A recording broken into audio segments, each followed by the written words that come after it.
오늘이 12월 31일, 참 이 끝날에 참 이 송년 예배를 드리는 경우도 이렇게 흔치 않은 것 같습니다. 끝은 어떤 면으로 보면 시작보다 훨씬 어렵다는 생각을 합니다. 어제 어느 분이 그러시더라고요. 사업도 시작보다 끝이 항상 어렵다, 이런 얘기를 들었습니다. 이게 어디 사업만 그럴까요? 여러분, 인생도 똑같습니다. 태어나는 것도 쉽지 않지만 또 한 인생을 사는 것도 쉽지 않지만 우리가 잘 아는 대로 인생의 끝은 정말 쉬운 것이 아니라 하는 것을 알고 있습니다. 그런 면에서 저는 오늘 우리가 참 이 마지막 송년 예배가 중요하다고 생각합니다. 왜 그런가 하면 끝에는 항상 평가라고 하는 게 따르고 있습니다. 우리가 정말 마지막 예배에 영적으로 나의 신앙의 모습을 정산하고 점검해 보는 것도 시작하는 것보다도 훨씬 중요하다는 생각을 합니다. 제가 오늘 본문을 보았더니 한 해만 정산하는 게 아니고 인류 역사에 태어난 모든 사람 전체를 우리 하나님은 정산하고 계시다고 하는 것입니다. 그 정산의 도구가 뭔가 오늘 14절에 보니까 그 손에는 예리한 낫을 가졌다, 이렇게 말씀했죠. 예전에 개역 한글에는 이 낫을 뭐라 했냐면 이한 낫이다, 이렇게 말씀하고 있습니다. 여러분, 요한계시록 2장에 보면 버가모 교회가 나옵니다. 이 버가모 교회는 사단의 권자에 놓였던 그런 교회입니다. 근데 주님이 나타나신 모습이 전혀 달랐어요. 어떤 모습으로 나타나면 좌우에 날선검을 가지고 나타나, 똑같은 단어예요. 그러니까 마치 이건 이한검을 가지고 주님이 나타났습니다. 그런데 사단이 우리가 잘 아는 대로 진짜 사단이지 않습니까? 이게 레이저 빔보다도 훨씬 그 예리한 그 사단인데, 그런 사단을 좌우에 날선 검으로 그저 잘라버리는 검이 어떤 검인가? 한마디로 말하면 이한검이다, 이렇게 말할 수 있어요. 여러분, 우리가 올해 365일째를 살고 있는데요, 올 한 해를 한번 펼쳐보자고요. 그러면 주님의 그 이한검 가지고 자를 게 얼마나 많습니까? 그냥 대충 설렁설렁 믿었던 거 잘라내야죠. 오만방자했던 것도 잘라내야죠. 그저 믿음 없이 말하고 자기가 원하는 대로 그냥 소리 질렀던 것도 잘라내야죠. 세상에 더러운 것도 잘라내야죠. 좀 뭔가 새로운 해 진짜를 가지고 2018년도를 맞이해야 되는데, 아니, 자르다 보니까 가지고 갈 게 없어요. 우리 인생은 뭔가 더러움으로 꽉 찬 행한 것이 죄밖에 없다고 하는 것을 우리가 고백하지 아니할 수 없다는 겁니다. 근데 제가 오늘 본문에 정말 감사한 게 뭐냐면, 이 하나님이 마지막 날 마지막 추수에 들고 나타났는데 이한검을 들고 나타난 게 아니고 이한 낫을 들고 나타났어요. 여러분, 낫이라고 하는 건 뭡니까? 이건 추수할 게 있다는 거죠. 추수할 게 없으면 검을 들고 나타나는데 추수할 게 있으니까 낫을 들고 나타난 겁니다. 하나님의 눈에는 여러분을 보실 때 여러분의 삶 속에 뭔가 하나님이 선한 것이 보이고 귀한 것이 보이고 추수할 게 보이니까 마지막 날에 뭔가 하나님이 이한 낫을 들고 나타나신 하나님을 믿으시기를 주님의 이름으로 축원합니다. 그러니 마지막 추수 때는 하나님의 눈에는 뭔가 선한 것만 보이는 거죠. 올 한 해도 이렇게 돌이켜보면 우리 하나님은 누구셨는가? 우리 하나님은 선하신 하나님이세요. 그러니까 추수의 순간에는 그 하나님은 더 선하신 하나님으로 우리 삶 속에 함께 하신다는 걸 성경 우리에게 말씀하고 있다는 거죠. 그러니까 오늘 마지막 시간에 우리가 이 본문의 말씀을 상고하면서 끝을 기억할 수 있어야 됩니다. 추수 때를 기억할 수 있어야 됩니다. 우리 하나님은 저와 여러분을 기르시는 하나님이신 뿐만 아니라 마지막 때가 되면 거두어 드리는 하나님이시라는 겁니다. 그러니까 저와 여러분이 그저 하나님이 마지막 때 우리를 거두는 하나님의 축복이 말씀을 상고하는 저와 여러분 속에 우리 교회 속에 함께하는 귀한 시간이 되시기를 주님의 이름으로 축원합니다. 첫째로 마지막 추수 때에는 알곡 추수가 있음을 성경은 우리에게 말씀하고 있습니다. 며칠 전에 이 한국의 한목련이라고 하는 한국 목회자 협의회에서 어떤 조사 결과를 발표했는데 그 내용이 참 참담합니다. 여러분 혹시 가나안 성도라고 들어보셨나요? 가나안 교회 다니는 성도가 아니고 예수는 믿는데 나는 교회 안 나가겠다, 그게 거꾸로 해서 가나안 성도라 뭐 이런다고 그럽니다. 그런데 예전에는 10% 정도밖에 안 되었대요. 근데 지난 5년 사이에 가나안 성도가 무려 한국에서 23%가 됐대요. 그러니 교인 중에, 성도 중에 4분의 1은 교회 안 나가는 거예요. 이거 정말 심각한 상황입니다. 이유가 뭔가 봤더니 구속받기 싫다는 거예요. 또 교회 가서 뭐 이게 보기 싫다는 거예요. 그러니 자기는 그저 교회 안 나가겠다는 거예요. 근데 솔직한 이유를 물어봤던 모양이에요. 그 솔직한 이유 중에 하나가 24.4%는 게을러서 안 나간다는 거예요. 또 22.2%는 직장 문제 때문에 나갈 수 없다는 거예요. 또 세 번째로 20.7%는 가정이나 집안 문제 때문에 자기는 교회를 나가고 싶어도 나가지 못한다. 이게 솔직한 답이었다는 거예요. 저는 이걸 들으면서 참 이게 67%가량이 이런 생각을 가지고 있다는 거죠. 근데 굉장한 가능성을 생각해야겠어요. 왜 그런가 하면 신앙의 진정한 가치만 깨닫게 된다면 이분들은 웬만하면 일어날 수 있어, 웬만하면 다시 한번 교회로 나올 수 있다 하는 것을 67%가 가지고 있다. 이건 대단히 고무적이죠. 제가 그런 신앙의 가치를 어디서 발견했냐면 오늘 본문인 마지막 추수의 현장 본문 속에 발견했습니다. 14절 말씀해 보니까 이런 말이 있습니다. 또 내가 보니 흰 구름이 있고 구름 위에 인자와 같은 이가 앉으셨는데 그 머리에는 금면류관이 있고 그 손에는 예리한 낯을 가졌더라.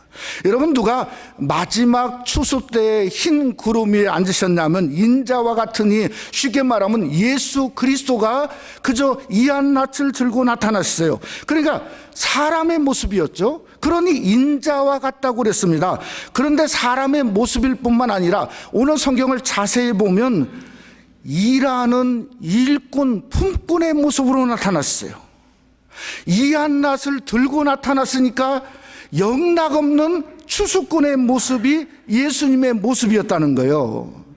아니, 이게 왜 신앙의 가치성일까요? 진짜 가치성이죠. 당시에 이 말을 듣는 사도 요한의 음성을 듣는 사람들은 대부분이 종들이었고 노예들이었고 그 다음에 핍박받고 있는 자들이었다는 겁니다. 그런데 자기들이 핍박받고 종으로서 살고 있고 노예로 살고 있는데 마지막 날 추수하러 온 그 예수 그리스도의 모습이 똑같은 모습이었다는 거죠. 그러니까 뭔가 자기들 것 같다는 거예요. 저 예수님 내가 따를 만한 가치가 있다는 겁니다. 저 예수님 내가 섬길 만한 가치가 있고 저 예수님을 위해서 살고 저 예수님을 위해서 죽을 만한 그러한 가치가 있는 것을 우리 예수님은 나를 알고 있다는 거예요. 그래서 신앙의 진정한 가치가 뭔가 이 땅에 추수꾼으로 오신 그저 이한 낫을 들고 오신 주님에서 발견할 수 있다는 거죠. 사랑하는 성도 여러분, 여러분 올 한 해도 주님을 섬기라고 수고가 많으셨습니다. 그런데 그게 결코 헛된 것이 아닙니다. 왜 헛된 것이 아니냐 하는 것을 알면 우리 주님이 마치 여러분과 똑같은 추수꾼의 모습으로 있다 하는 것입니다. 그러니 신앙은 가치가 있는 거죠. 심지어 예수님은 흰 구름 위에 앉으셨습니다. 마치 여러분이 섬기고 예배하는 그 모습이 뭔가 순결한 섬김이었다고 주님이 당신의 모습에서 우리를 칭찬하고 있는 거예요. 여러분, 주님이 머리에 금면류관을 썼습니다. 우리가 열심히 부족하지만 연약하지만 주님 섬기다 보니까 우리에게도 금면류관 주신 것처럼 우리의 신앙이 가치 있고 귀하다 하는 것을 주님이 금면류관 쓰시고 우리에게 말씀하고 있으니 얼마나 신앙이 가치 있는 겁니다. 그러니까 우리가 계속해서 18년에도 신앙의 길을 힘차게 걷는 저와 여러분 우리가 되시기를 주님의 이름으로 축원합니다. 오늘 15절 하반절에 보니까 천사가 주님께 큰 소리로 소리칩니다. 뭐라고 소리치냐면 당신의 낯을 휘둘러 거두소서, 땅의 곡식이 다 익어 거둘 때가 이르렀습니다. 여러분, 땅의 곡식이 뭘까요? 뭘 주님이 거둔다는 겁니까? 세례 요한이 뭘 거두는 줄 말합니다. 여러분, 마태복음 3장 12절에 보니까 자기의 타장 마당을 정하고 알곡은 모아 곡간에 들이고 쭉정이는 꺼지지 않는 불에 태우시리라. 뭘 거두죠? 쭉정이를 거두는 게 아닙니다. 뭘 거두죠? 알곡은 모아 어디에 든다고요? 하나님의 천국 곳간에 드린다고 성경은 말씀하고 있다는 거죠. 그러니까 곡식은 알곡이고 여러분과 저도 주님 모시기에 알곡 성도가 되시기를 주님의 이름으로 축원합니다. 그러니 어떻게 하면 알곡 성도가 되는가? 알곡 신앙을 가져야죠. 어떻게 알곡 신앙이 되는가? 오늘 성경이 분명히 말합니다. 뭐라고죠? 땅의 곡식이 다 익었다는 거예요. 그러니까 알곡 신앙은 다 익어야 된다는 거예요. 제가 80년대 초에 미국에 처음 와서 마켓을 갔는데 너무 신기하더라고요. 근데 제가 그저 어느 이렇게 과일 있는 데를 돌아다니다가 진짜 한국에서 그 정말 제대로 못 먹어본 귀한 사과를 발견했어요. 그게 골든 딜리셔스라고, 한국말로 뭐라고 하는지 모르겠어요. 이 노란 그 황금색 사과 있잖아요.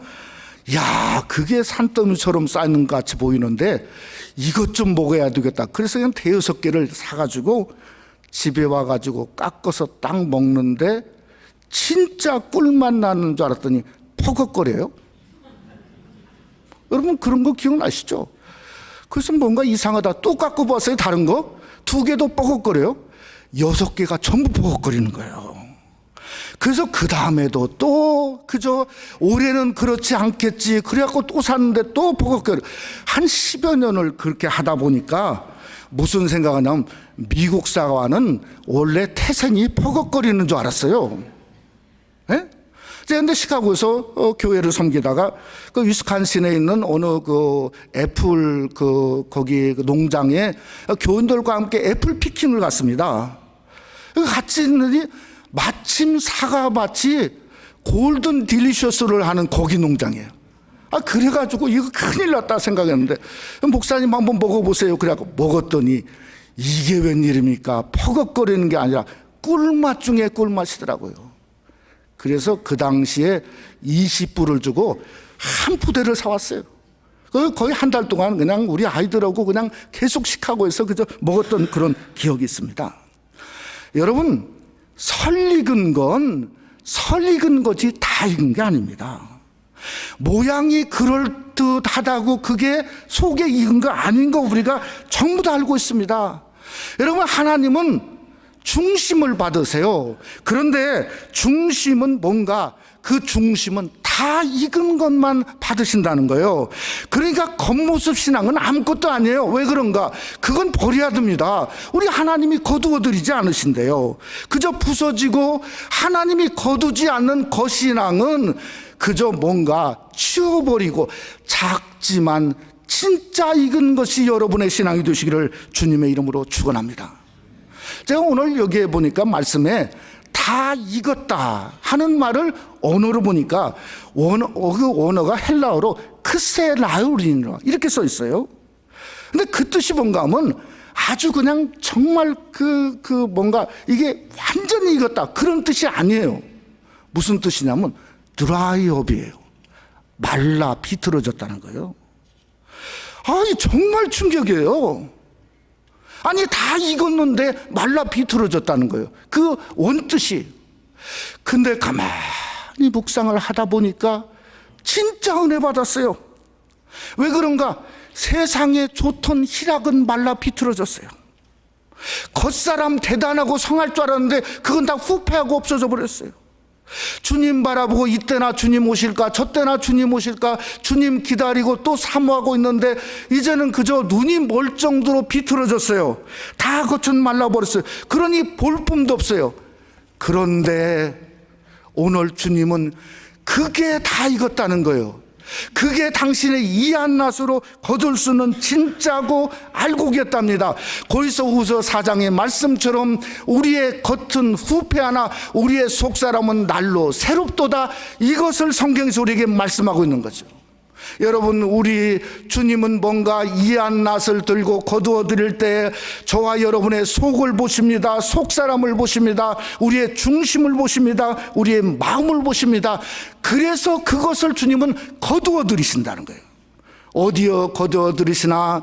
세상으로부터, 환난으로부터, 한 해를 살면서 곤고하고 눈물 흘리는 아픔으로부터 당신의 나라로 거두어 들이시는 그러한 주님인 줄 믿으시기를 주님의 이름으로 축원합니다. 그러니 우리 중심이 마음 한가운데로 있어야만이 다 익어지는 거죠. 다 익어져야 비록 말랐지만 하나님은 거두어 들이십니다.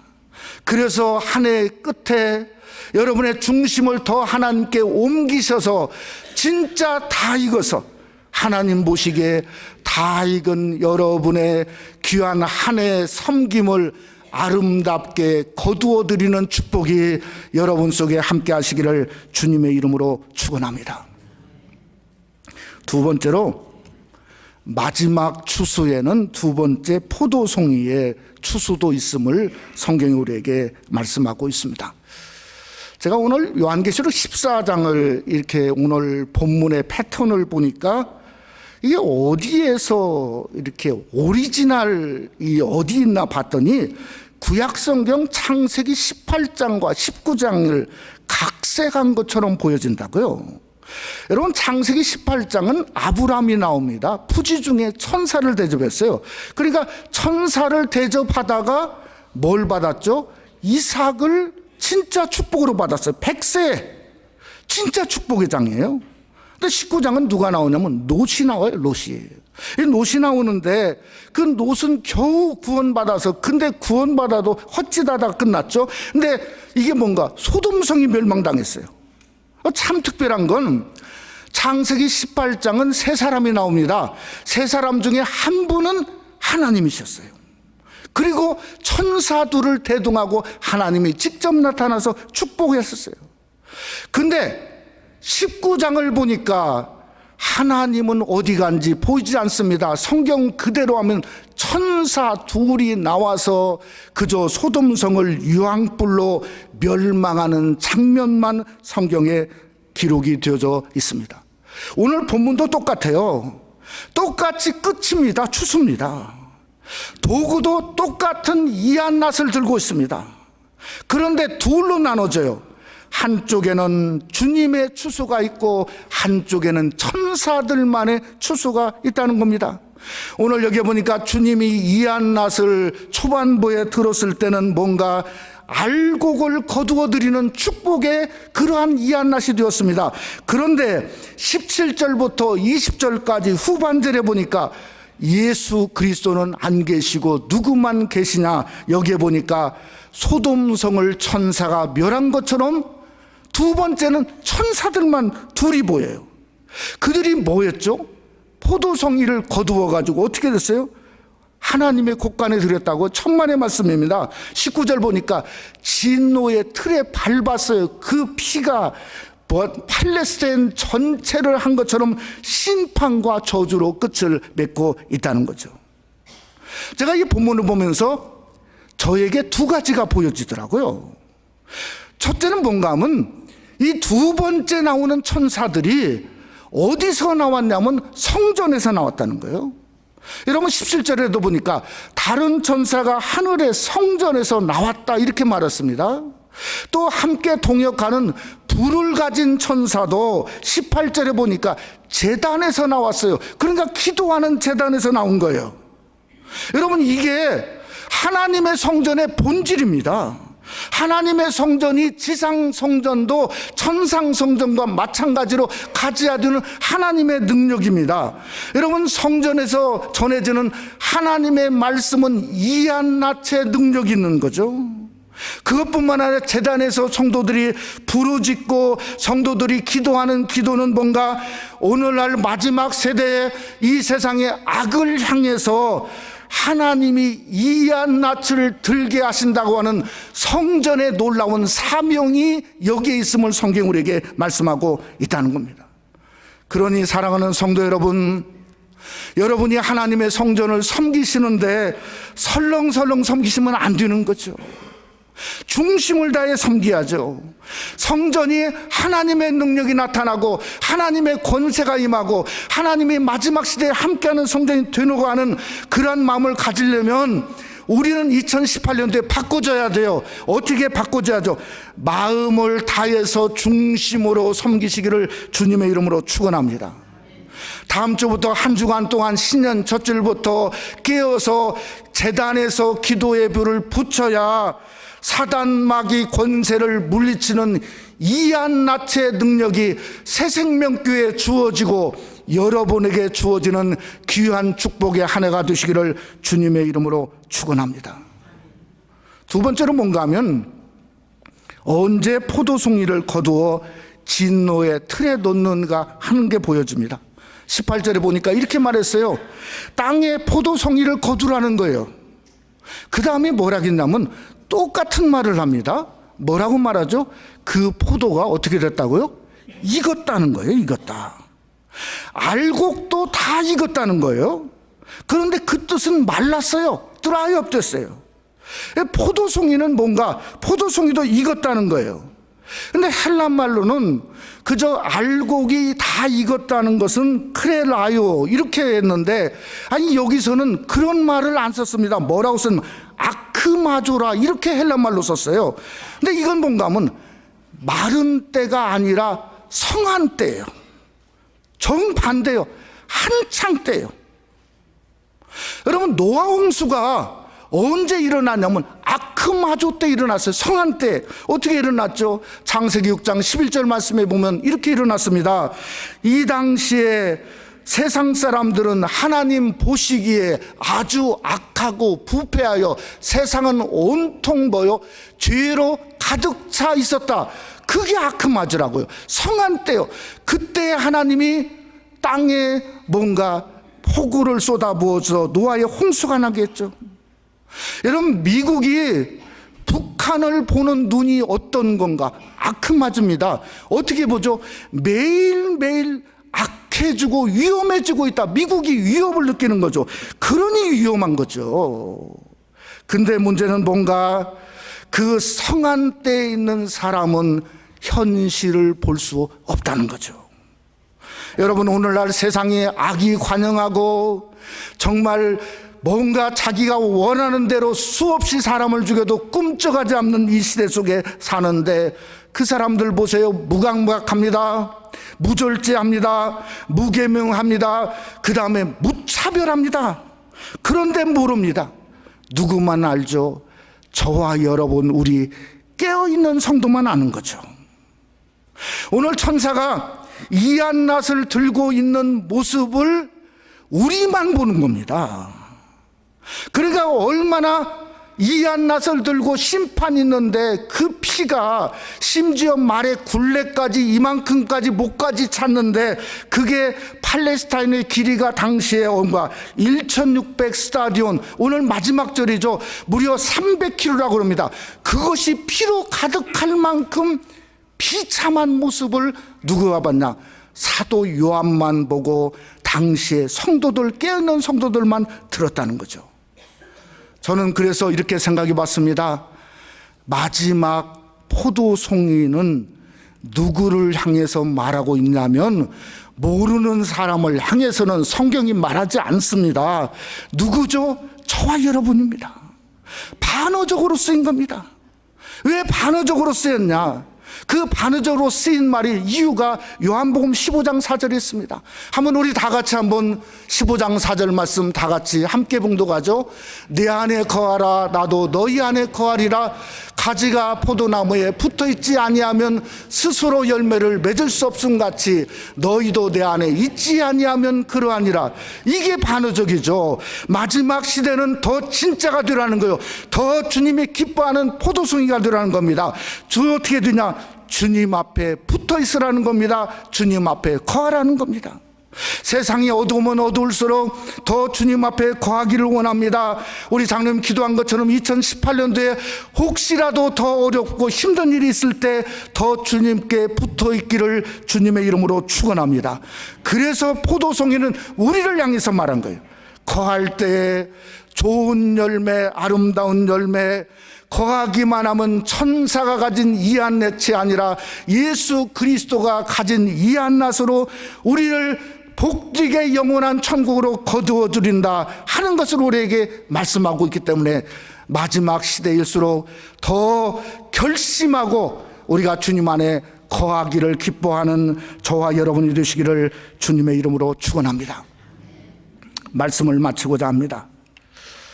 지난 주간 어느 장례식장에 80에 가까운 어느 노모가 남편을 사별하고 35년 혼자 살다가 돌아가셨는데 유품을 정리하다 보니까 그 자녀들이 유서를 발견했답니다.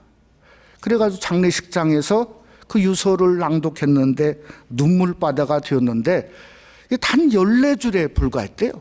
14줄에. 제가 한번 읽어봤더니 이런 내용입니다. 시작이 어떻게 되냐?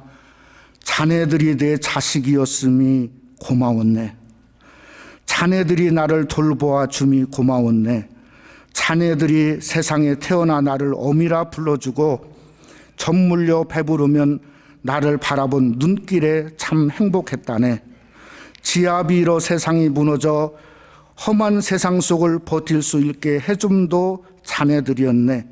병들어 하나님이 부르실 때 곱게 갈 수 있게 곁에 있어줘서 참말로 고맙네. 자네들이 있어서 잘 살았네. 자네들이 있어서 열심히 살았네. 그러면서 큰딸을 부르고 위로하고 맏지를 부르고 위로하고 둘째를 부르고 위로하고 셋째를 부르고 위로하고 맨 마지막에 이렇게 끝을 맺었습니다.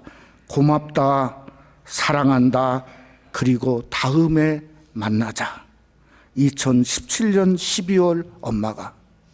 그러니까 마지막 편지 쓰고 나서 한두나 두 주 있다가 돌아가신 것 같아요. 제가 이 말씀을 읽다가 요한계시록 14장 오늘 마지막 추수를 보았습니다. 이한낯을 들고 계신 주님이 정말 정확하게 네이점 빔보다도 더 정확한 셈을 가지고 정산하려고 낯을 들고 계실까? 아닐 것 같아요. 아닐 것 같아요. 우리를 향해서 뭘 보냐면 너 정말 고맙다는 거예요. 나 예수 그리스도 내 말을 믿어줘서 고맙고 그저 그 당시 성도는 예수를 보면서 믿었는데 우리는 말씀만 듣고 훨씬 어려운데 고맙다, 고맙다. 주님의 위로가 그거 아니겠습니까? 나를 믿어줘서 고맙고 나를 따라줘서 고맙고 나와 함께 동행해서 고맙고 믿고 살아서 고맙다. 이것이 마지막 날 예수님의 추수법이다 생각하게 되었습니다. 그러니 우리는 주님 오실 때까지 어떻게 살아야 되는가? 낙심하며 살려서는 안 됩니다. 슬퍼하며 살면서는 안 됩니다. 여러분, 말라 비틀어진 거 세상의 모양이 그럴지라도 그게 알곡인데 오히려 일어나서 더 아름다운 삶을 살아야 되죠. 이사야 30장 18절에 이렇게 주님은 말하지 않습니까? 그러나 여호와께서 기다리시나니 이는 너희에게 은혜를 베풀려 하시며 일어나시나니 이는 너희를 긍휼히 여기려 하심이라. 대저 여호와는 정의의 하나님이심이라. 그를 기다리는 자마다 뭐라고요? 복이 있도다. 이제 365일 2017년이 끝날 시간입니다. 우리 시작할 때보다 더 가까워졌습니다. 여러분, 시간은 절대 우리를 기다리지 않습니다. 절대 기다리지 않습니다. 그런데 주님은 지금도 2000년 전에 말씀하셔서 지금까지 우리를 기다리십니다. 우리를 바라보십니다. 우리를 원하십니다. 아름다운 열매 맺도록, 그저 물도 없이 말라 비틀어진다 할지라도 그 속사람을 보시고 알곡을 보시는 주님, 그러니 우리가 2017년도 어두움은 벗어버리고 이제 활짝 문을 열으십시다. 18년도에 더 알곡되고 더 중심으로 섬기고 더 익은 모습으로 주님께 나아가는 저와 여러분 우리 새생명 한익교회 성도와 교회가 되시기를 주님의 이름으로 축원합니다.